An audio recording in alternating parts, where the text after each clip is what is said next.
You grew up in rural Illinois, and now you find yourself in the heart of Silicon Valley, both working professionally and serving, in the hometown of Google. Uh, Tell us about that path. Yeah, it was a long one. So I grew up on a farm in the Midwest, and I knew pretty early on that I wanted to go out and explore a bit. So I ended up being a page for the House of Representatives in DC when I was 16, and moved out there, went to school, caught the bug, had an incredible counselor there who helped me get into apply for some summer programs, and I ended up doing undergrad at Stanford and moved out and just kind of fell in love with the area and the diversity of the area because it was something that I hadn't necessarily experienced growing up, and I learned an incredible amount there. Um, Studied political science and economics, and I've always been focused on, at least during that period, I was much more interested in international relations and federal policy to some extent. And so I did an internship with the State Department.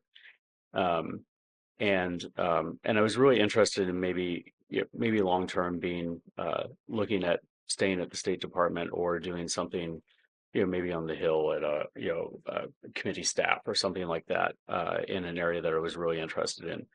But right out of college, I decided to do a rotational management program with one of the large companies that do those. GE does one, AT&T, Boeing, and I ended up going with AT&T, bounced around the country, and the problem with that was a great experience, but I think the issue was you can't really put down roots in that scenario. And so once I pulled the ripcord from AT&T and T and joined my friend's startup back in Mountain View, you know, the I was looking at where to live, and Palo Alto is a little bit more exclusive and expensive, but I was also looking at where I can start to get involved, and Mountain View seemed to have a very welcoming community. I'd seen younger folks get elected or at least get on commissions there, and so um, I decided to put down roots there and got on some commissions, and seats opened up on council, and ended up running, and ended up getting on. And I never thought I'd be that interested in local policy, but I think being on the planning commission and being a swing vote on growth and development and other things was really impactful.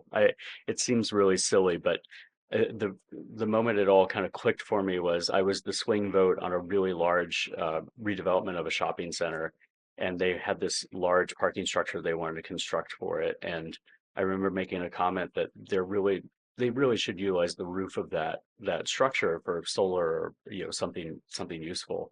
And you drive by 3 years later, and there's a parking structure with solar panels on it that wouldn't have been there had you not made that comment. And so that um, you might not be affecting as many people at a local level as you would at the state, but you do have a lot more influence in those nonpartisan jurisdictions.